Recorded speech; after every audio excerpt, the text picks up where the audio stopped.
Hey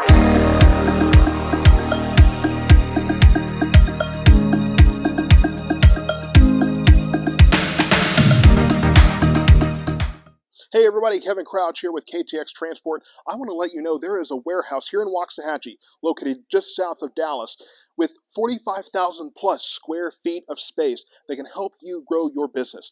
During the pandemic, the supply chain issues that came up, the pressure to minimize your space, send employees home, it really put a lot of pressure on companies that made it hard for you to get your products where they need to go. KTX Transport has kept things moving. Whether it's internationally, over the water, or in the air, or domestically, over rail, in the air, truckloads, expedited services, you name it, Ship KTX can keep logistics moving for your company. Go to shipktx.com to learn more. The cool fall weather is finally here. The cold front came in yesterday. We had a few storms go through the area, mostly through western Ellis County yesterday. Not a whole lot more than that, though. It's not really been a rainy event the last few weeks or the last several days here. And, of course, we had that big rain in the end of August, and then since then it's kind of just been spotty. Of course, no rain today, nothing out there. It is a clear, beautiful day across North Texas here. Current temperatures, 78 Waxahachie, 80 Cleburne, 81 in Hillsboro, 83 there in Corsicana. Later today, we're only going to be in the upper 80s, some places in the mid-80s in those low-lying areas, 87 in Waxahachie, Cleburne, and Hillsboro, 88 over in Corsicana. Let's kind of talk about where things sit for this time of the year. Average high temperature for this time of year is 84 degrees. Average low is 65.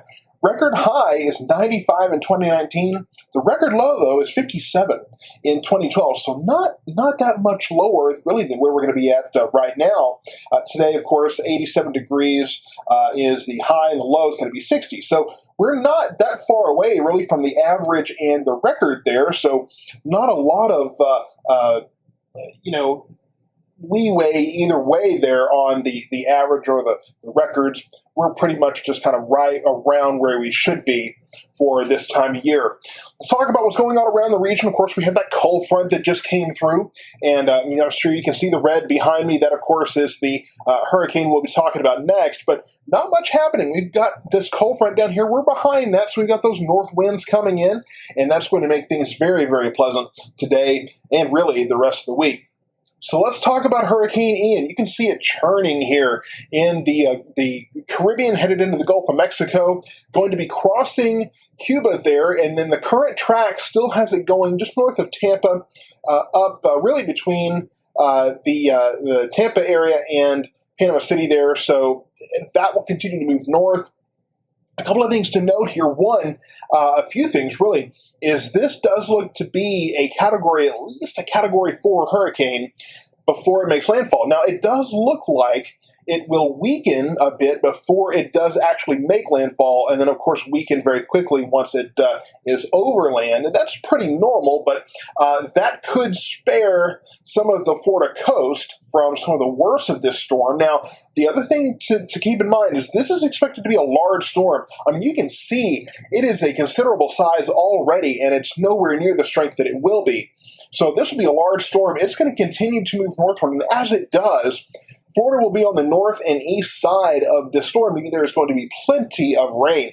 So those areas that don't have to worry about storm surge or the damaging winds from that storm, flooding could be the main concern here from this storm, as all of this convection will just continue to bubble up. We'll see that continue to expand there, and as that does, that's going to continue to move up to the north, bringing tons and tons of rain to Florida. What does that mean for our area? Not much, other than the fact that, as it continues to move northward, it's going to be spinning this way, which means we're going to be on the northern and eastern flow of this. So that should actually kind of keep more cool air moving into our area. So as this continues to churn and get bigger and bigger, and that rotation continues to kind of influence the flow of things, it should keep some kind of northern flow in our area. So, it's not the worst impact in the world to have from this storm. That's actually going to keep the cooler air around in our area a little longer than initially anticipated. So let's talk about this weekday outlook forecast here.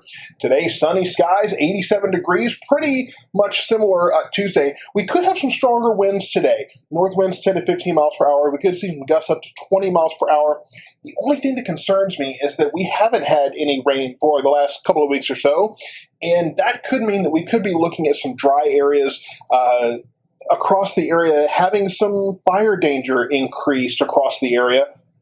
There is an air quality alert today. I'm not really concerned about that because we will get more wind blowing through, but if we do have any dry areas that just have not had any rain over the past few weeks, and let's face it, the rain that we got in the end of August has already kind of soaked in, and it's kind of history now. So if we do have some of those drier areas where that rain allowed for the grass to grow and then it's dried out, there could be some fire issues across the area. But the winds calm down a little bit the rest of the week. 86 degrees on Wednesday with sunny skies. Look at the end of the week. Thursday and Friday, we're in the low to mid 80s. Overnights, we're in the 50s, y'all. This could not be any better if we asked for it. It looks like going into the weekend, we could start to warm up a little bit towards the 90s. We'll have to watch and see if maybe we can get something else, another cold front or something that could keep us from getting too much warmer going forward. But hey, we're going to be in the nice in the nice range, I would say, for the temperatures this week. Let's make sure that you're prepared, though, today. Again, I just want to emphasize those strong winds today could cause some problems in some of those areas with that longer grass, those pastures and those kind of things, where the grass grew because of that August rain and then has since dried out. So keep that in mind and stay tuned for more updates on Hurricane Ian, the nice weather we have this week, and looking forward to see if we can keep the hot temperatures out for the remainder of the season.